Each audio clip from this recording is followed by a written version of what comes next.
Thank you. Should I repeat? 0855JJ, J as in Jack, 7451J again, JZ, BMW, silver BMW. Please remove your vehicles. Thank you very much. Wasn't that amazing?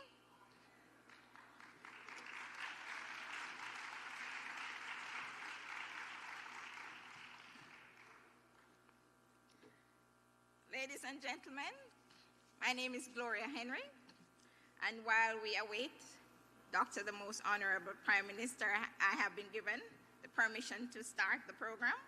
So at this time, I'm going to ask you to stand for the playing of the national anthem.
Thank you. You may be seated. Senator, the Honorable Auburn Hill, Minister of Industry, Investment and Commerce, the Honorable Omar Davis, Minister of State in the Office of the Prime Minister, Senator Janice Allen, representing the Leader of the Opposition, President of the Global Services Association of Jamaica, Mr. Wayne Sinclair, and all members of the Board of the Global Services Association, heads of agencies of the Government of Jamaica, including Mrs. Shulette Cox, President of JAMPRO, and Mrs. Kelly Dawn Hamilton, Managing Director of the Jamaica Special Economic Zone Authority, Mr. Jason Russell, President of the Montego Bay Chamber of Commerce. Could you stand, Jason, so everyone can see you since we're in your city? Members of the private sector, representatives of sponsors, and we have a lot of sponsors, so at some point during the program we will officially acknowledge them. Pastor Jermaine Johnson, the Dynamo. Delegates from the United States, the United Kingdom, Mexico, Canada, Trinidad and Tobago. Members of the Global Services Association of Jamaica, and there are many, many, many, many, many. Members of the business community of Montego Bay, members of the media, good morning. This is my official good morning to you. And I use this opportunity to formally welcome you and to formally now request prayer. Did he pray when he started? No. Okay, so at this point I will ask Pastor Jermaine Johnson to pray. I invite you to stand as we pray. Sovereign God of heaven, we thank you very much for this grand opportunity to come here today to drive excellence. Thank you, Lord, for this conception and for keeping us alive and bringing us safely to be a part of today's experience. And I pray as we go forward, you will take charge of the event and grant us your favor, that all things may go well and not just meet, but surpass expectations. So take charge of each presenter, panelist, and participant. And at the end of this conference, may we leave here better positioned to drive excellence, that when we return in future to report, we can accredit our success to the collaboration and the presentations done here today. In Jesus' name we pray.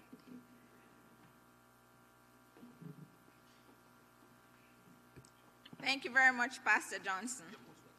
So when I joined the association, or this sector, 21 years ago, I was 21 pounds lighter.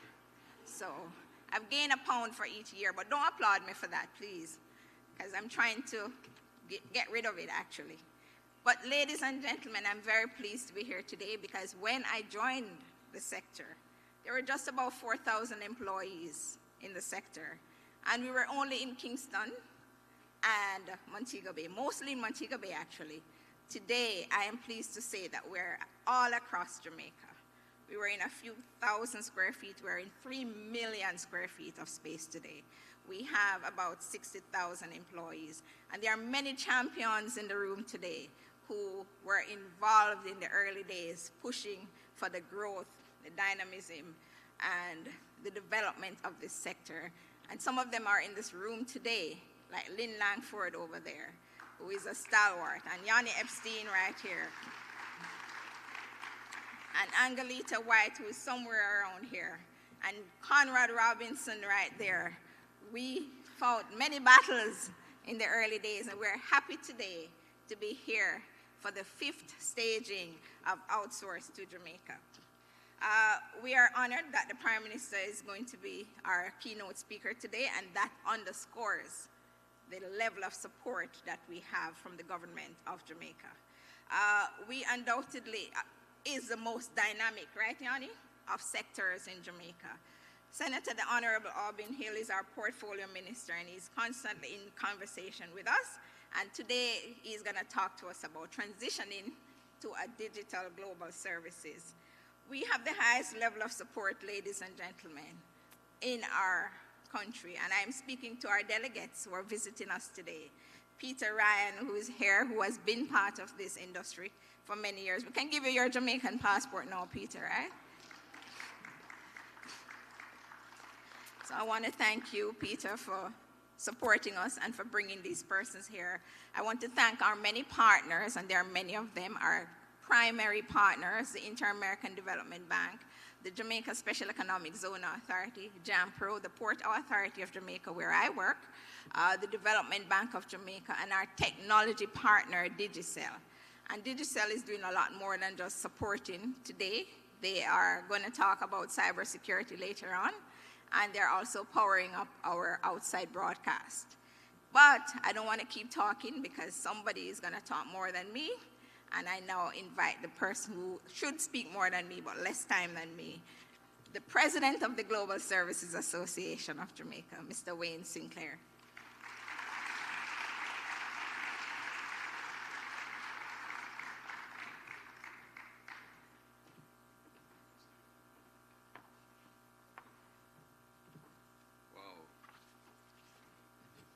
Thank you so much, Gloria. Round of applause for Gloria Henry. One more, right? Excellent. She's a stalwart in the industry as well. Senator, the Honorable Aubin Hill, Minister of Industry, Investment and Commerce. Honorable Homer Davis, Minister of State in the Office of the Prime Minister. Senator Janice Allen, representing the opposition leader. Permanent Secretary in the Ministry of Industry, Investment and Commerce, Sansa. I'm not sure if Sansa Bennett Templar is here. Heads of agencies of the Government of Jamaica, including Ms. Shalette Cox, President of JAMPRO,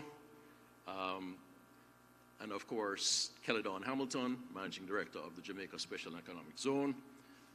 Mr. Jason Russell. Jason, I'm not going to ask you to stand up this time. You can remain seated. President of the Montego Bay Chamber of Commerce. Representatives of our sponsors and exhibitors, Pastor Jermaine Johnson. Pastor Johnson, you're a tough act to follow, and that has fallen to me, but I will try my best. Delegates from the United States, the United Kingdom, Mexico, Canada, Trinidad and Tobago. Spoke to Peter Ryan there. Thank you for that, bringing that up.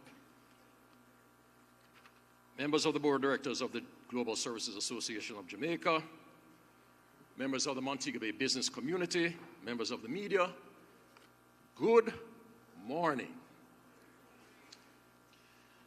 And welcome to Outsource2Jamaica, O2J 2025.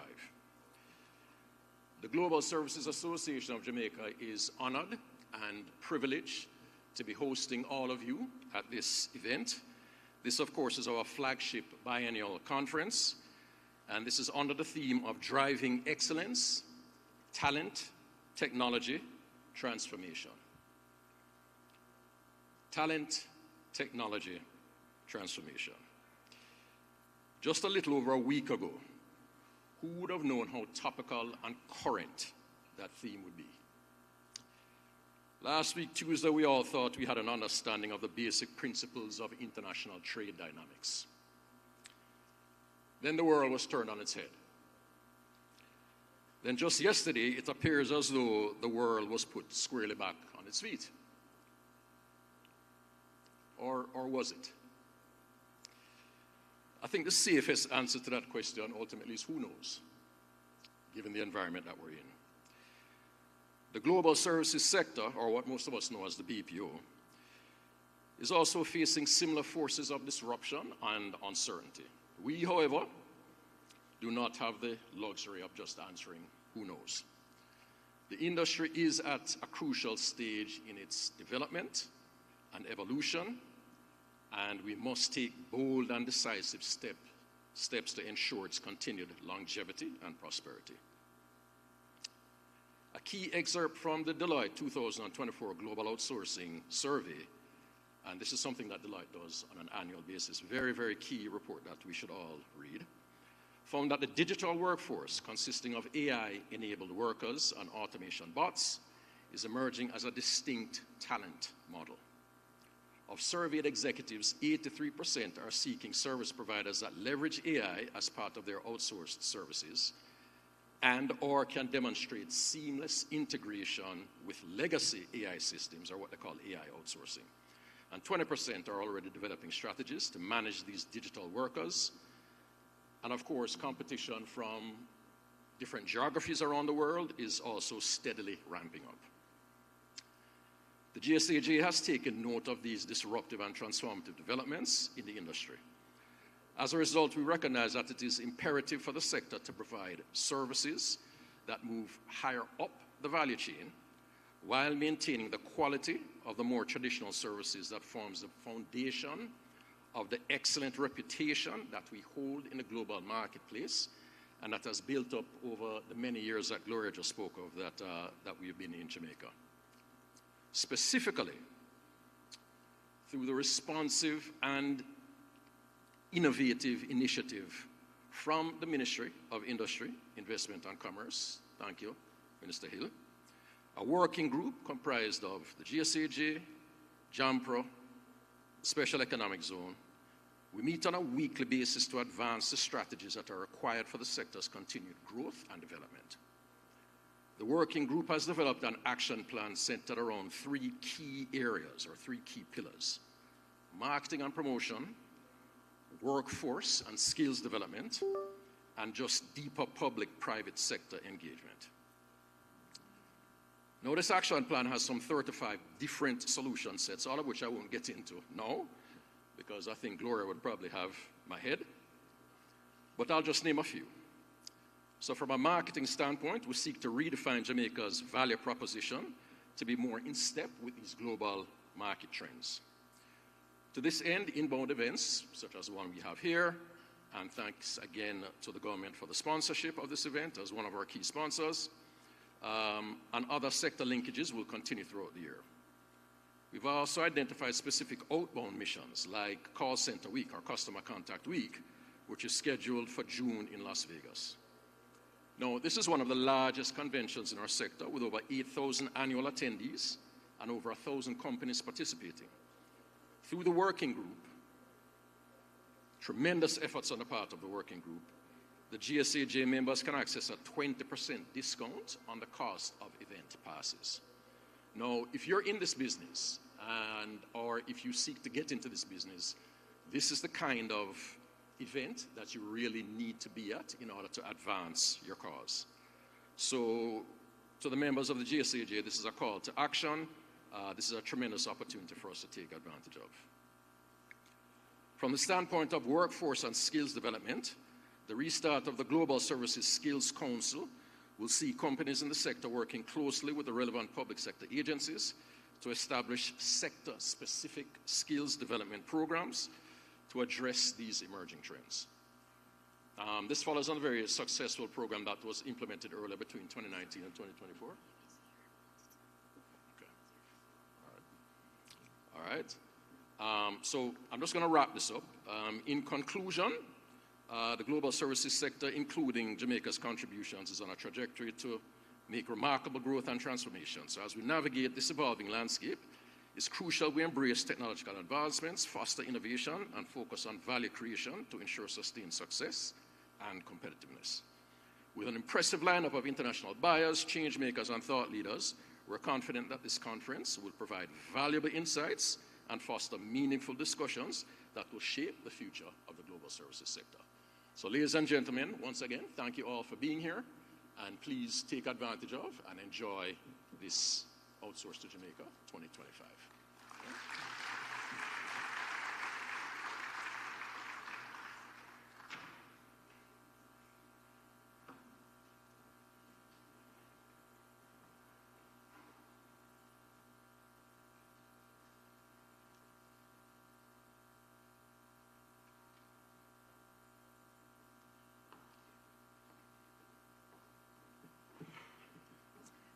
Okay, thank you very much, Wayne. Wayne has official duties to perform outside.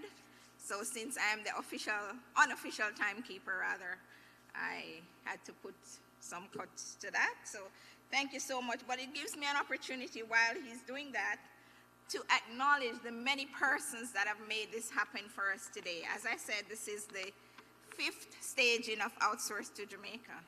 And to tell you a little bit about why we are doing this. So many years ago, I went to outsource to LAC, Latin America and the Caribbean. And there was no C in that outsource. It was all Latin America. So I came back to Jamaica and I said, no, we can't have that. And we started our own conference in 2018. And here we are today. We are still having Outsource to Jamaica. And I want to thank our guests from overseas who are all here with us. Let me officially welcome them. Bradley Miller. Bradley James Miller, is he in the room? Oh, there he is over there. Sean David Duncombe. There he is. Jason Bruce Shirley, right here. Veronica Esther Richards, over there. Thank you very much. Philip John Kitchen. Philip is coming to us from the UK. Andrew David O'Brien, there you go. Juan Carlos Kerr Contreras. Carlos Edmond Newton. No, Carlos is not in the room at this time. And our superstar, Mr. Peter Ryan. So thank you.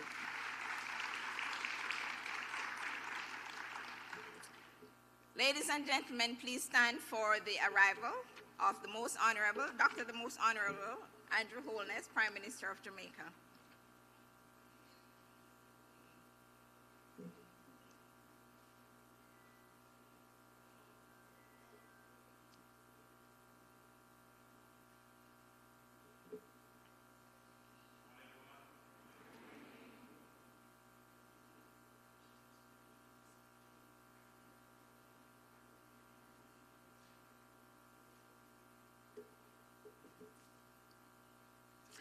Thank you, Prime Minister. Thank you, everyone. Please be seated.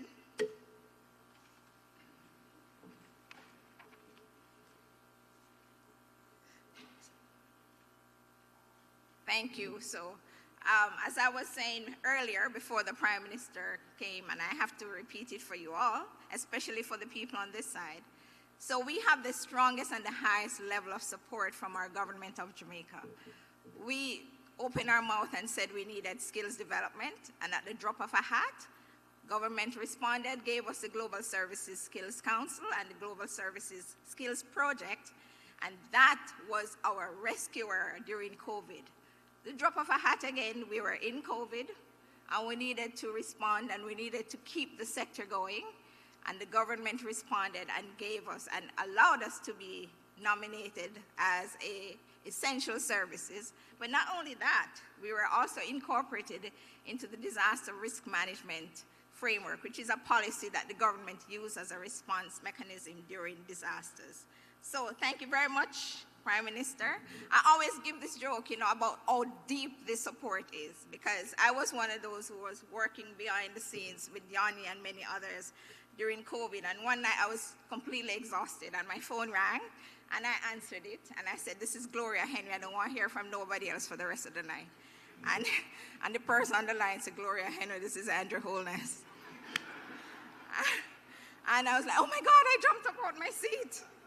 And there was the Prime Minister offering his support during COVID. So I just want to say thanks to the government for the level of support that we're getting.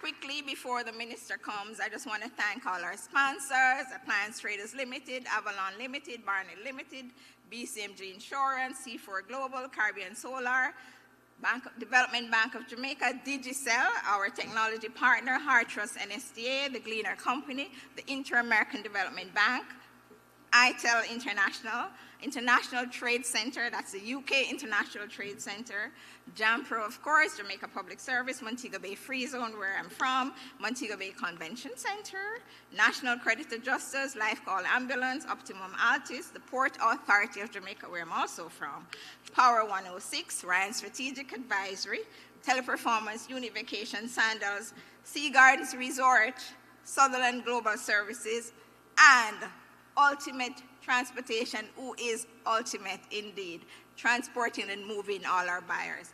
Ladies and gentlemen, the next person to come on stage here has been a mover and driver of support. From he was part of the Economic Growth Council until now he is Minister of Industry, Investment and Commerce.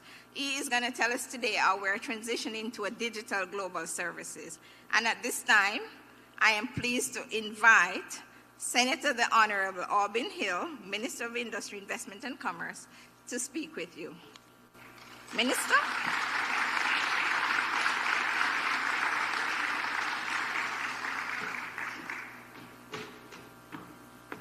Ms. G. Thank you. Good morning, my dear.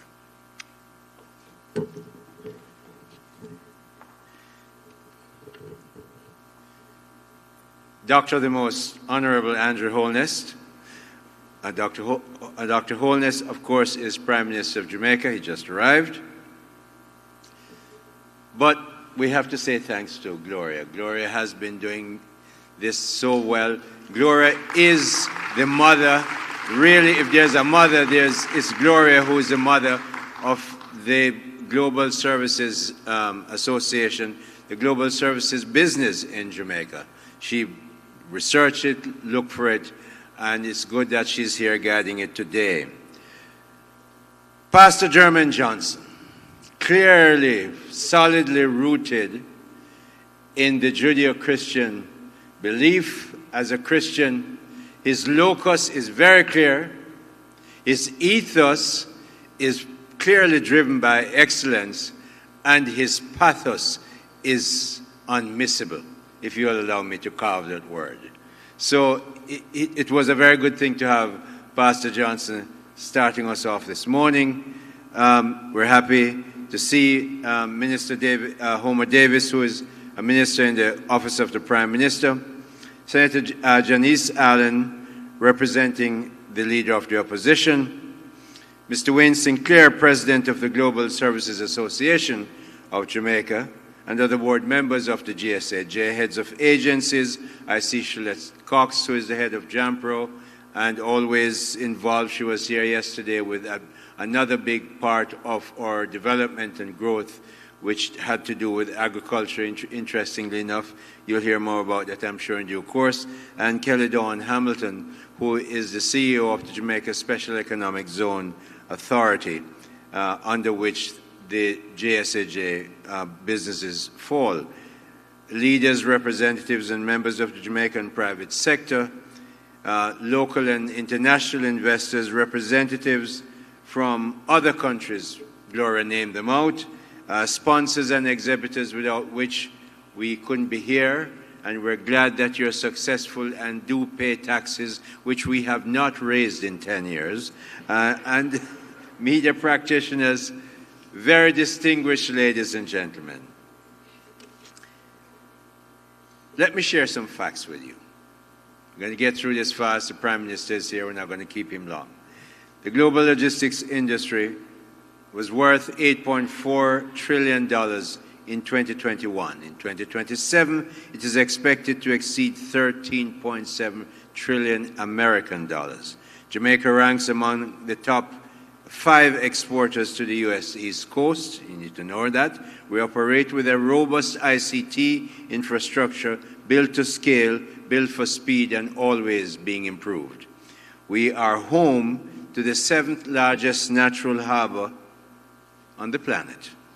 Kingston Harbor is the 8th busiest container port in Latin America and the Caribbean. We have scores of flights coming into Montego Bay every day and some in Kingston, so we're well connected. And Jamaica's logistic and outsourcing sector can attract over $500 million in investment in the next couple of years. It's powered by our new and more than ever very strategic location as a world-class transshipment point. More than ever today, not last month, but today, we're more than ever a very strategic location. We have a stable currency. Usually, it used to be up and down. No longer. We free floating currency. No restrictions. You don't need to know the Prime Minister, the Finance Minister, me, or even your bank manager to make transfers in and out of Jamaica. Clean money in, clean money out, and if the money is not clean, we have good friends who will tell us. We have a strong judiciary, right up to the Privy Council, that I know investors find that to be a very reassuring feature that we have in Jamaica. We're anchored by a stable macroeconomic environment, low inflation, low unemployment, and record-breaking net international reserve. For the past 3 months, I was saying it was 5.5 billion US dollars. Yesterday, I got the new figures from the Bank of Jamaica. It's now 5.85 billion Jamaican dollars. That money underscores and provides the foundation for the strong, stable currency that we have and for keeping inflation under check. Inflation, the government says to the Bank of Jamaica, which we made independent in 2018 or thereabouts, we say you have one mandate. The Federal Reserve has two. The Federal Reserve must look after inflation and look after unemployment. We say no. Government policy, good governance, good policy, good fiscal arrangements by the government will take care of unemployment. And boy, have we done that. 3.5% unemployment, the lowest in the history of this country. So we say to the Bank of Jamaica, you have one mandate, and it is to manage inflation. So the range we gave them is 4 to 6%. Inflation is at 4.4%, near the bottom of the range. We run a good country. The Andrew Holness administration knows how to run an economy. We've changed it in 9 years or less.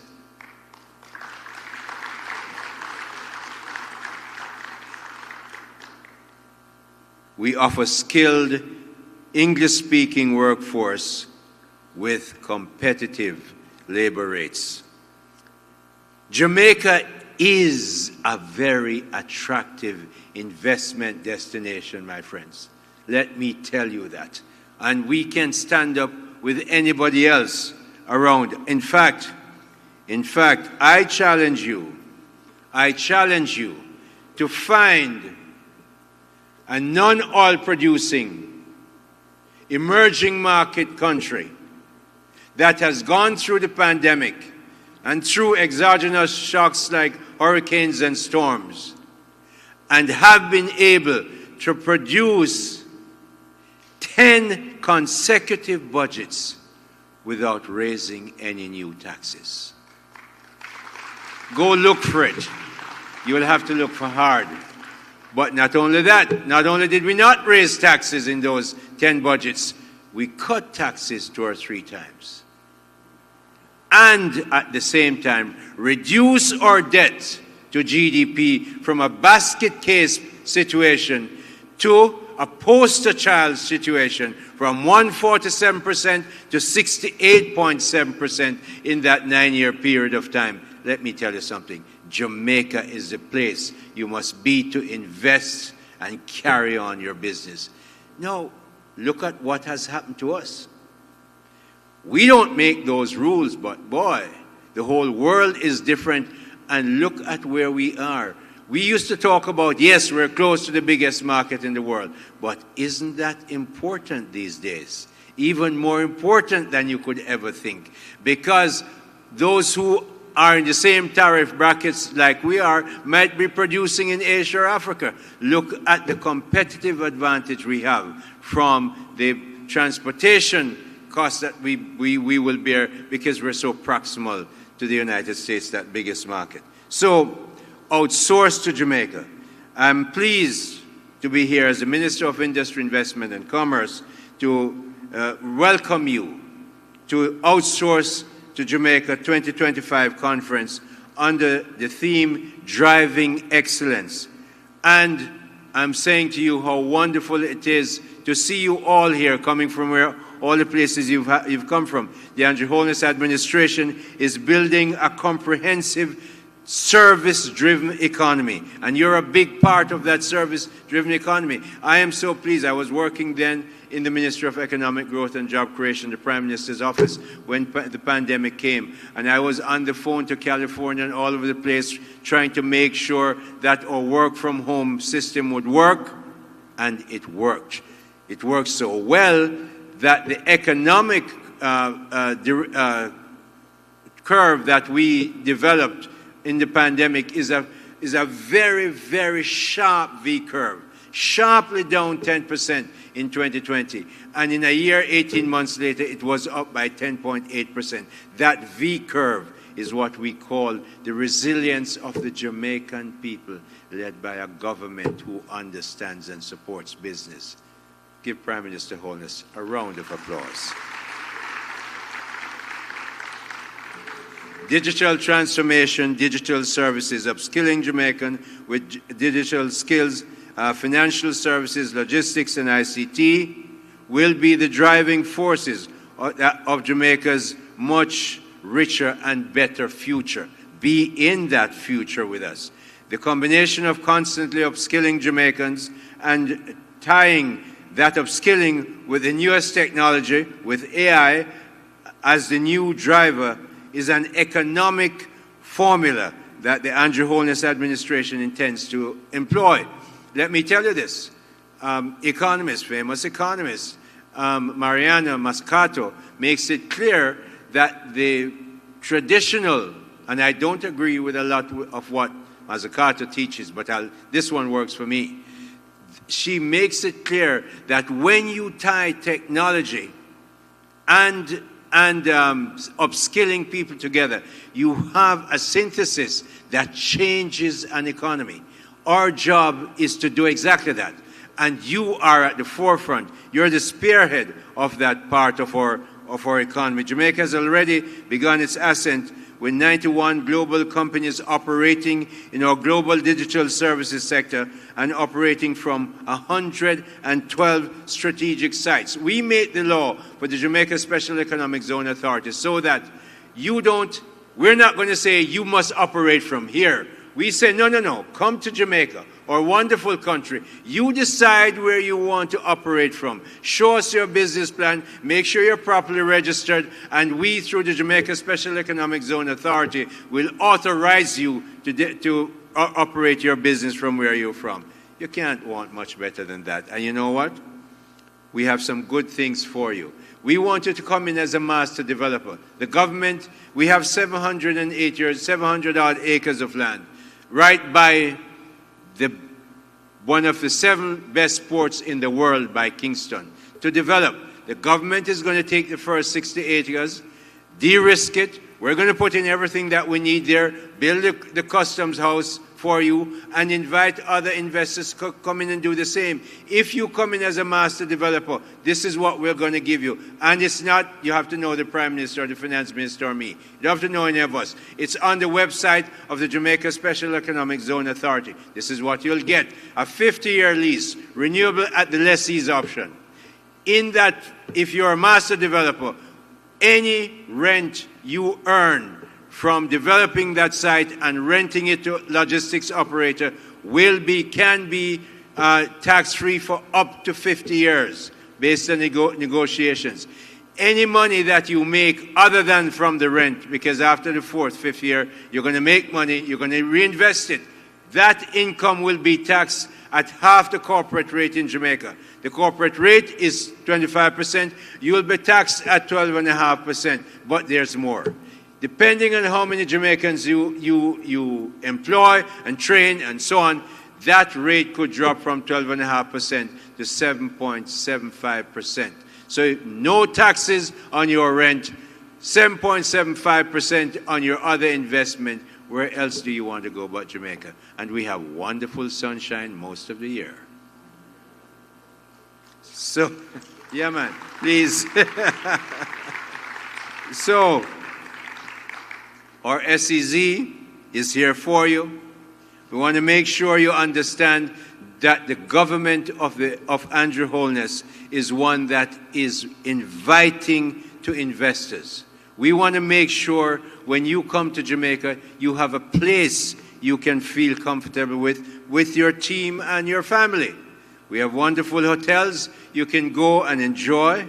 We're changing it, and the services part, as I said, we have just, the Jamaica International Financial Services Authority is in my ministry, one of the 20 agencies in my ministry. We are now changing the law to make sure that all those people who do business in Cayman and BVI and Turks and Caicos, many of them Jamaican lawyers and Jamaican accountants, can now come back home. We are fixing the legal ecosystem so segregated accounts can be done from Jamaica. Partnerships account, limited and general partnerships can be done from here. You don't have to go anywhere anymore. And we want those services to come home because you know what? We're going to manufacture some things. But we're a small country.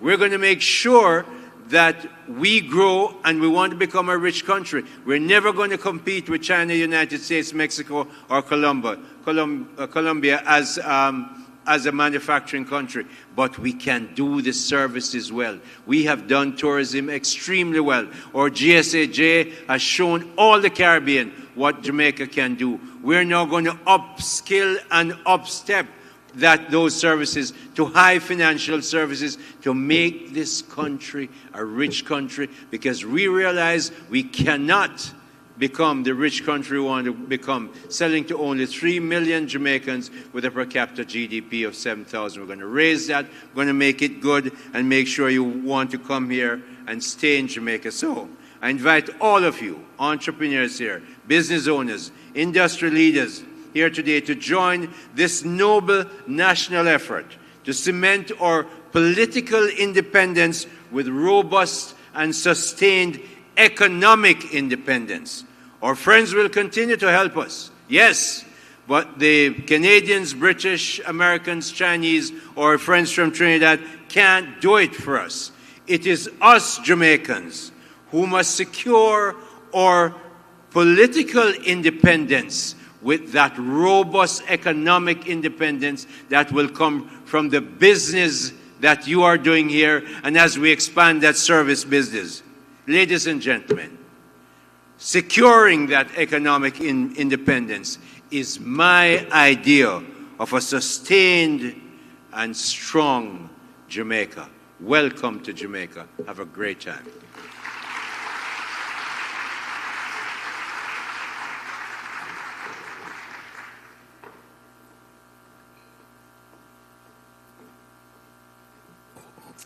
Thank you very much, Minister Hill.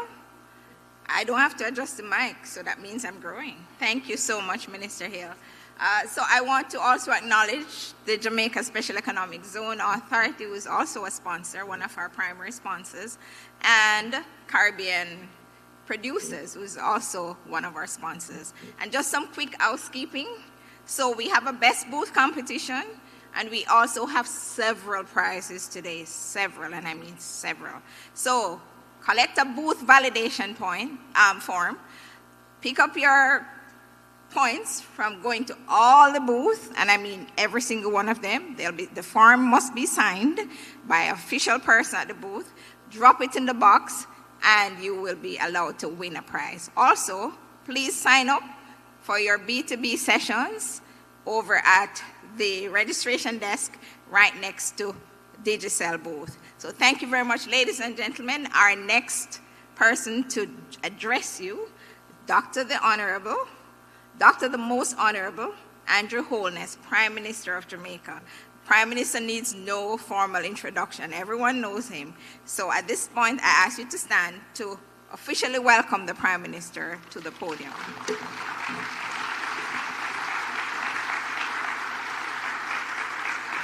Thank you, Prime Minister.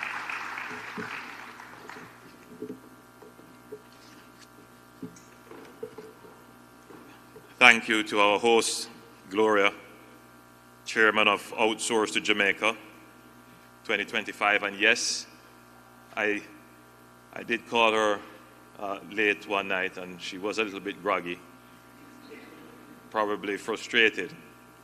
And she was actually very surprised to see that it was me calling her at that late hour.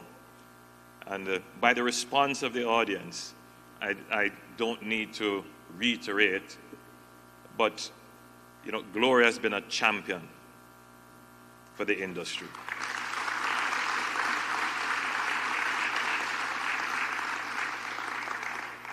And she worked tirelessly during the COVID period and lobbied very strongly for the industry, and she continues to do this. And so I recognize. Where did Gloria turn?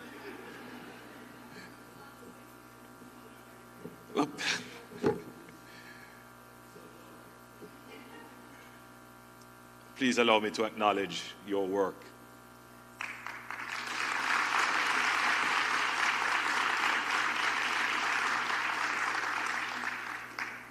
And of course, all the other directors of the Global Services Association of Jamaica. Senator Allen, representing the Leader of the Opposition, Senator the Honorable Aubin Hill, Minister of Industry, Investment and Commerce, and Member of Parliament and Minister of State, Homer Davis, who is a minister in my office representing the Western region. Bishop the Honorable Conrad Pitkin, Custos Rotolorum of St. James, Mr. Wayne Sinclair, President, Global Services Association of Jamaica, Mrs. Shulette Cox, President of JAMPRO, members of the international investor community and delegates, executive representatives of public and private sector organizations in attendance, sponsors and exhibitors, members of the media, ladies and gentlemen, good morning.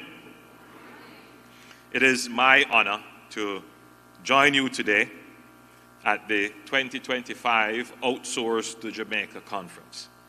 I extend a warm Jamaican welcome to all our local and international delegates, investors, analysts, partners, and innovators, those who continue to believe in Jamaica's potential and who work each day to expand the frontiers of the global services sector. Let me also express my appreciation to the Global Services Association of Jamaica for their tireless work in organizing this flagship event. It is not only the biennial conference that it is, but it is now the preeminent platform in the Caribbean for business and knowledge exchange in outsourcing and global services industry. This year's theme, Driving Excellence, is both timely and visionary. It signals our intention not to merely keep pace with global trends, but to lead, to innovate, and to transform. And as the global economy is reshaped by artificial intelligence, automation, digital transformation, demographic shifts, and tariffs, the question we must ask is not whether Jamaica can compete and survive in this very disruptive atmosphere. But the question is, how can Jamaica lead in this new disruptive environment? Today, over 52,000 Jamaicans are employed in the global services sector, with operations stretching across the island. Our people provide voice and non-voice services across key industries: financial services, healthcare, telecommunications, logistics, retail, and many more. We have grown significantly from our initial BPO foundations, and we are now carving out a space in knowledge process outsourcing, in IT-enabled services, and specialized digital service delivery. Jamaica's position as a nearshore destination is a strategic asset for us and for investors. But proximity alone is not our competitive edge. We have lauded this geographic gift from God for a very long time. But we recognize that it is the people, the other God-given gift, the other natural asset that will give us the competitive edge. Our workforce is English-speaking, tech-savvy, trainable. And that is why the government of Jamaica has made a priority of workforce development and digital skills training to ensure that the future of work is not just something that we adapt to, but more so, the future of work is something that we can have an influence in shaping by ensuring that our human resources are innovative and creative and adding value to the knowledge pool. In this regard, the work of our national training agency, the Heart Trust NSTA, the Global Services Skills Council, and our digital literacy and skills programs have been instrumental in creating a steady pipeline of talent, not only for traditional outsourcing, but for fintech, cybersecurity, software engineering, and data analytics. We are investing heavily in skills development. In 2023, we removed all tuition and administrative fees from our national training agency. So training is now free in Jamaica. And this is up to the associate degree level. In fact, we have gone even further, and we are now literally paying people to learn and get a skill. We now have programs in place where, in addition to receiving training free of cost, participants earn a stipend, which includes a training component. Jamaica is in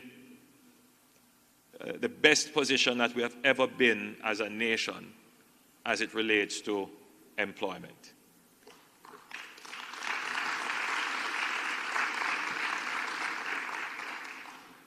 For all practical purposes, at 3.5% unemployment, Jamaica is technically at full employment. But every business owner, every investor will tell you that the economy is in a good place to generate employment. But for us to grow, and especially in a service-driven environment, we have to upskill. We have to improve the skills of the people currently employed. And then, for those who are still unemployed or outside the labor force or frictionally or seasonally unemployed, we have to bring them into the labor force, but at a higher level of productivity. And so we acknowledge the new dispensation in which the Jamaican economy is operating. You know, we moved from having double-digit unemployment a decade ago to now very low single-digit unemployment. And the strategy of the government is now to pivot into ensuring that labor does not become a constraint for growth. And that takes a different set of policies. So we are very much forward-leaning in providing support to businesses for the upskilling of their existing labor force, in providing really attractive incentives for persons who are not in the labor force to become a part of the labor force by acquiring skills. And there is a great push by some businesses to allow the structured, I hate to use the term importation of labor, but a structured program in which local businesses can have access to a global labor pool. This is something that is obviously very controversial. But as our economy grows, and as it gets stronger, and as the skills required to support the businesses become more complex and high-tech, it may very well have to be a consideration. But as at this point, the strategy and policy of the Jamaican government is to empower our local labor force.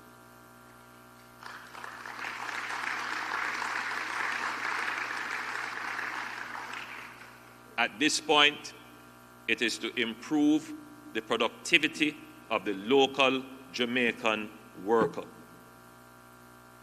At this point, it is to support our businesses to develop higher paying jobs,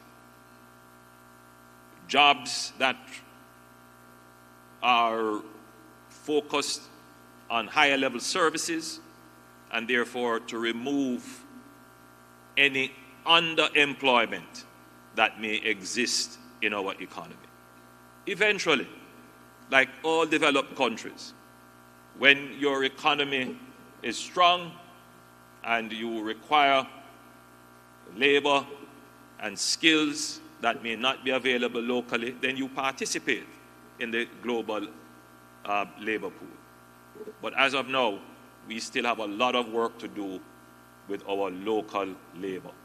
We have a lot of investments to make in our local people, and that is where the effort and focus of the government is.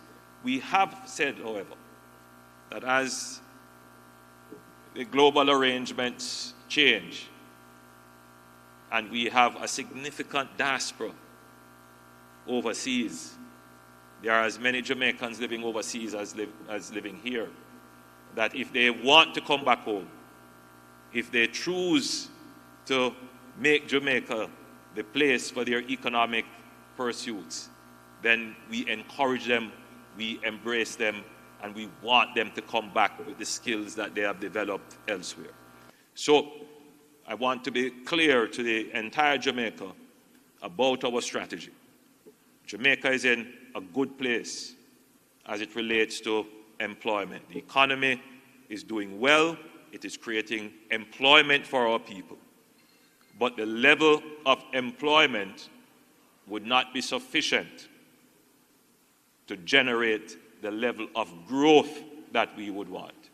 And therefore, in addition to the fiscal support and stability that we give, we must now give even greater support to the development of our human resources to create a steady skill stream to support the development of businesses, particularly global services. And so I want to give the current investors and the investors who are here looking at this jurisdiction the assurance that in the government of Jamaica, you have a strong partner in ensuring that you have the labor force for your business to continue to grow from strength to strength.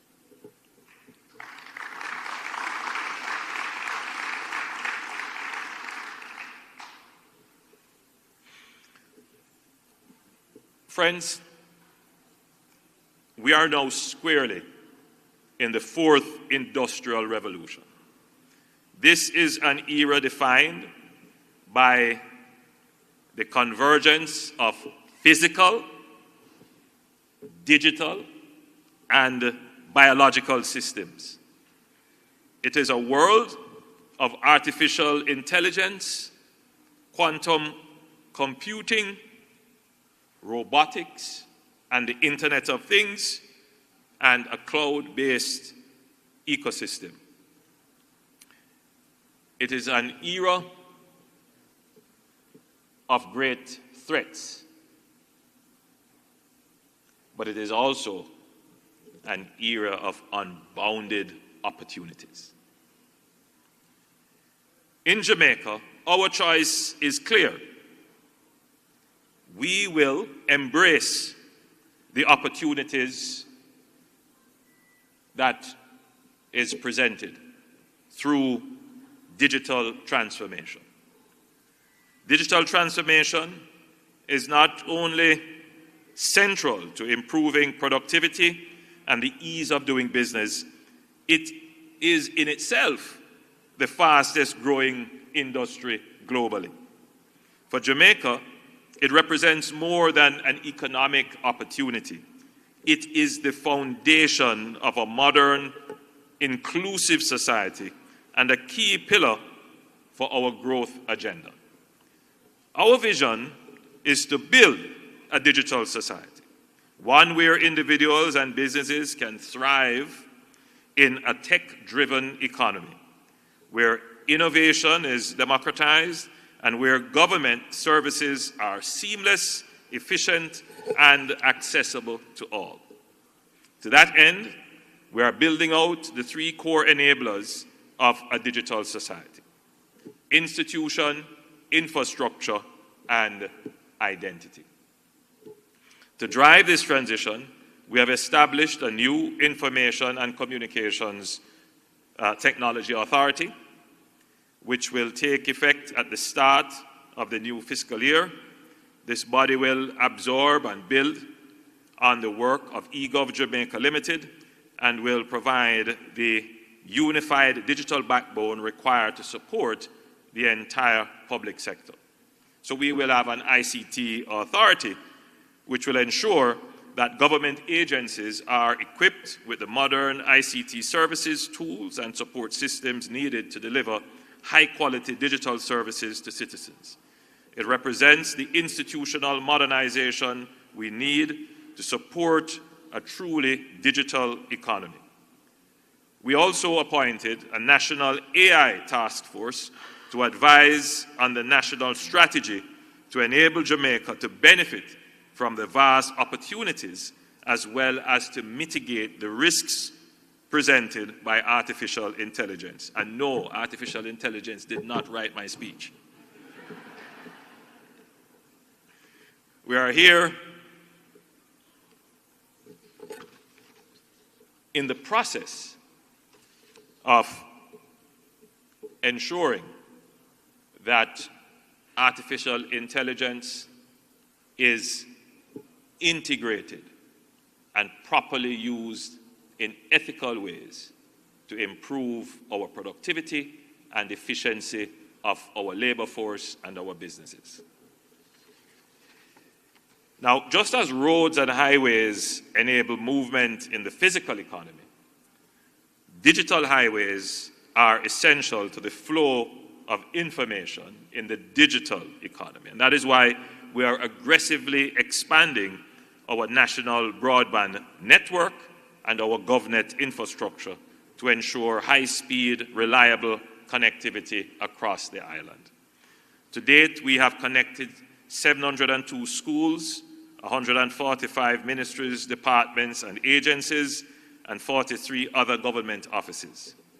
And in the coming year, we will connect an additional 224 institutions, including more schools, courthouses, and rural service centers. This is not just about access, it is about inclusion. And we are ensuring that every Jamaican, regardless of where they live, can participate in the digital society. Connectivity alone is not enough. We also need secure, reliable systems of identification and authentication.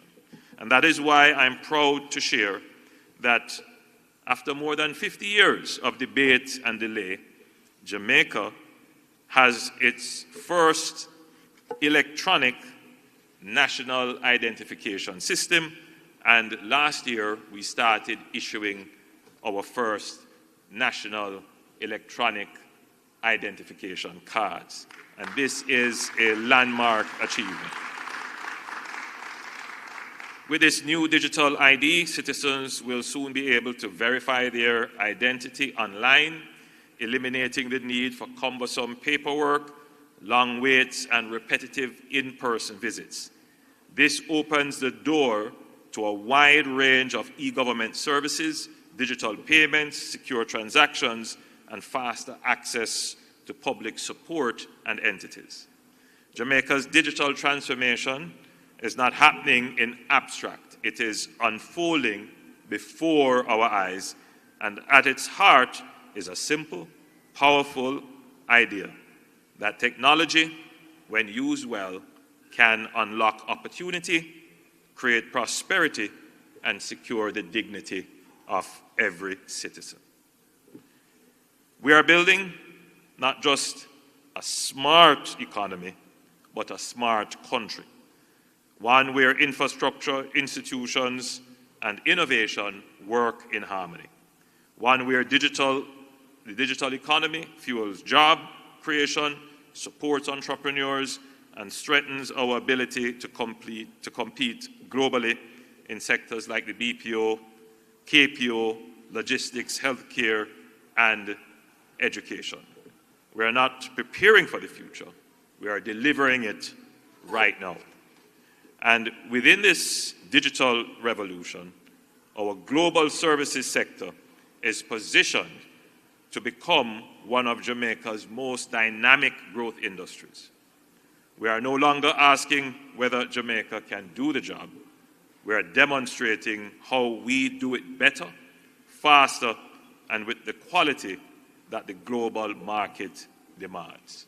We are putting ourselves to be the leader in technology in the Caribbean and the place of choice for our investors to make the decision to choose Jamaica. Now, in our drive to diversify Jamaica's global services industry, one of the most exciting frontiers is logistics outsourcing. For decades, we have spoken about Jamaica's potential to become the logistics hub of the Americas. Today, I can say with confidence, we are no longer imagining the future, we are building it. Jamaica's strategic location at the crossroads of north-south and east-west shipping lanes, paired with world-class port infrastructure, gives us a natural competitive edge. We are leveraging this advantage not only to boost trade, but to create new global services opportunities in supply chain management, logistics BPO, inventory control, and freight forwarding services. And today I want to demonstrate the tangible progress that we have made. At the heart of our logistics vision is the Port of Kingston. The Port of Kingston is now globally ranked among the top 100 ports in the world. Since 2016, under a 30-year concession agreement with the Kingston Freeport Terminal Limited and over $400 million of investment with advanced geopositioning technology, new cranes, and upgraded infrastructure, we have increased cargo volumes in our ports by over 50%.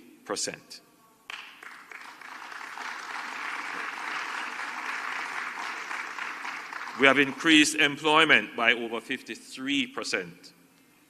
And in 2025, an additional $50 million will be invested to further expand the equipment and capacity of the port. And beyond the port itself, we are laying the foundation for transformational growth through the Caymanas Special Economic Zone, a 700-acre site located near the Port of Kingston and key highways. For those of you who would have attended this event previously, I'm sure you would have heard us talk about the Caymanas Special Economic Zone. In fact, this has been talked about now for 3 past administrations. So many years we have talked about doing it. Well, as the builder,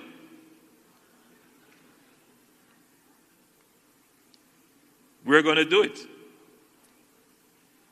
And I'm pleased to say that we have now completed the engineering designs for the Special Economic Zone. The tender process for the first phase of the land preparation is finalized, and all required approvals are in place. Groundbreaking is scheduled for the first quarter of this fiscal year. So I would say that in another 2 months, we should be able to break ground on the site.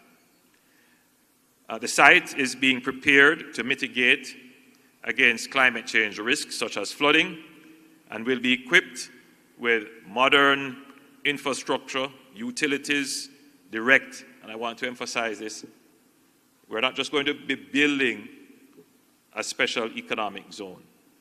We're also going to create a direct link from the site to the port itself. So this is going to create within itself a true near port special economic zone. There is, in fact, a pre-existing rail line which we intend to rehabilitate.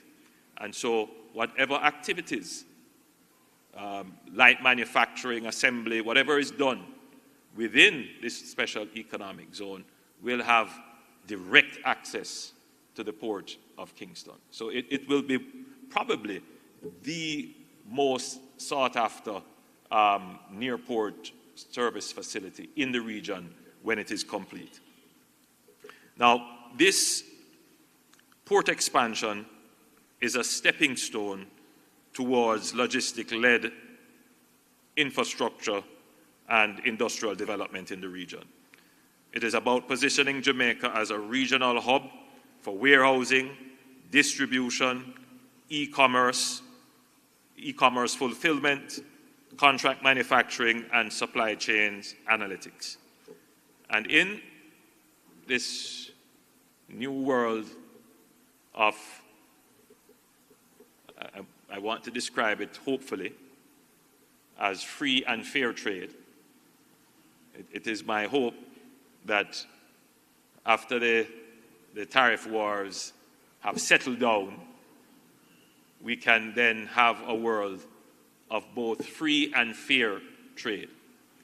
And in that world of free and fair trade, we would want to position Jamaica as a strategic location to supply the global supply chain.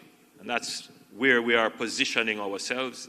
That's the human resource we are creating, and that is the development of the natural geographic assets that we have to support this general thrust. Government recognizes its role in creating an economic environment that is conducive and attractive to investment. I can say without fear of contradiction that Jamaica today has the strongest and most resilient economy since our independence, and indeed probably in the region. Unemployment, as I said, is at an historic low of 3.5%. Annual inflation, again, historic low of 4.4%, and that's well within our target range.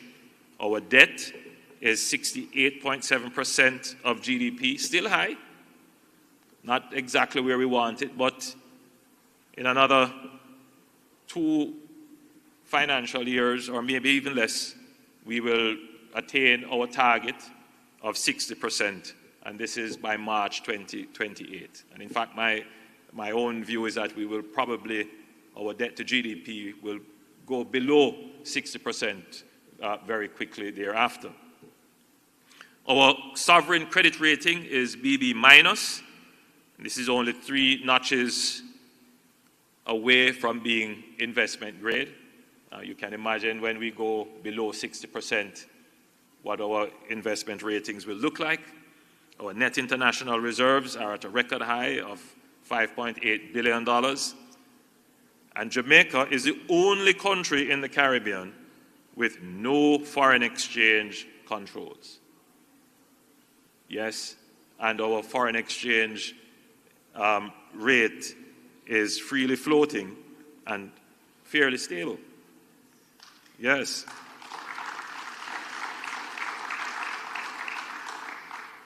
And Minister Hill has pointed out that the hallmark of the fiscal management and stability is that we have managed the affairs of the country. We have managed the tax dollars of the people of Jamaica whilst delivering the services that they need without having to impose new taxes on them.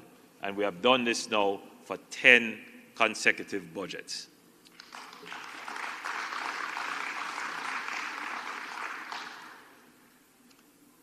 In addition to a favorable macroeconomic environment, the government is taking deliberate steps to ensure that the enabling environment supports growth in the global services sector. And this includes the support for infrastructure development and workplace build-out, strengthening of the education to employment pipeline and ensuring that there is alignment between training and the skills that the industry needs. But we're making further commitments. We're making a commitment to ensuring that you have the technological support, the best internet, the best regulatory environment, and strong cybersecurity, which is a critical issue, particularly in the global services industry, a strong data protection regime, which will support the development of the industry, and indeed the strategic and ethical deployment of artificial intelligence within the industry. So, ladies and gentlemen, let me close by saying this, Jamaica is ready, and there has never been a better time to invest in Jamaica. We are ready to deliver excellence in global services. We are ready to host your investments. We are ready to provide world-class talent, advanced infrastructure, and you have a government that is responsive to your needs.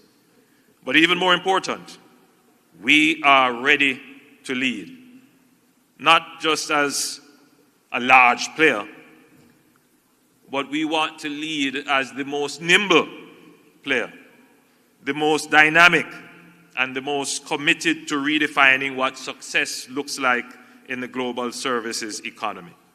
So to our local operators, continue to build capacity, embrace innovation, and gain and aim for global standards. To our investors and partners, Jamaica is open for your business and open for partnership. To our young people, this industry is yours. Seize the moment. Let us move forward together, driving excellence, transforming Jamaica, and leaving no one behind. Thank you, and may this year's conference be the most impactful yet. God bless you, and remember, choose Jamaica.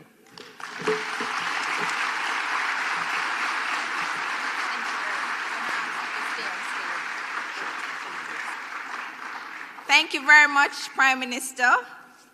So we are set and ready now for the business segment of the conference.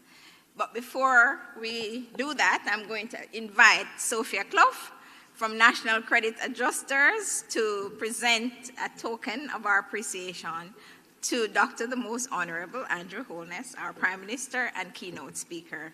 And whilst that is happening, we're inviting the Heart Trust, Dr. Tanisha Ingleton, to officially launch this business segment by landing a drone on stage to present to the Prime Minister.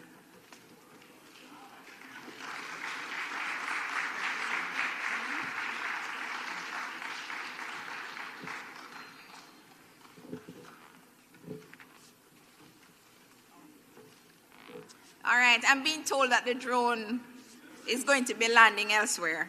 No, I want the drone. So I'm not sure what's happening with the drone, Dr. Ingleton. Is it coming? Oh, it's coming, but it's not landing. It's going to arrive differently. It's landing? Okay. All right, because then Hart would have to pay for the rest of the conference, wouldn't you say that? So thank you, Dr. Tanisha Ingleton, one of the most dynamic leaders in government.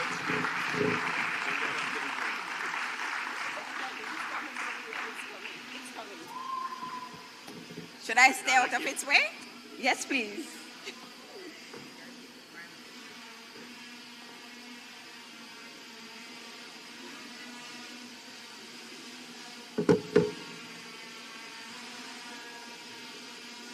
So whilst the drone is coming, Honorable Prime Minister, distinguished guests, around the world, companies like Amazon are using drones to transform delivery. Today, Heart and STA Trust shows that Jamaica can do the same. This drone delivery reflects the future, and more importantly, it shows that our trainees are being equipped not just to keep with the global trends, but to lead them. We are preparing a workforce that is ready for AI, ready for logistics and innovation. Jamaica is rising, and HEART is helping to ensure that we continue to rise. And so, Prime Minister, your gift is being delivered by HEART drone, not Amazon drone, which is indicating that we are ready. Thank you very much.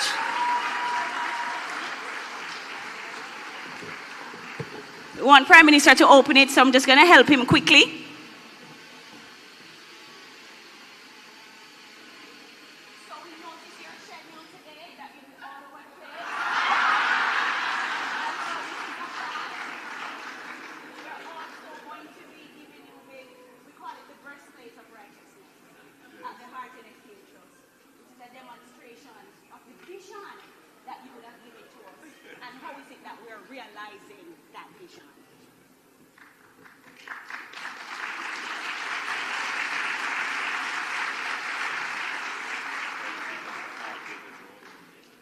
Yes, so when we get the technology into this space, we get them in pieces. That drone is assembled end to end by HEART and STA Trust trainees.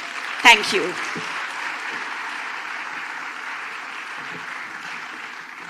Thank you very much, ladies and gentlemen.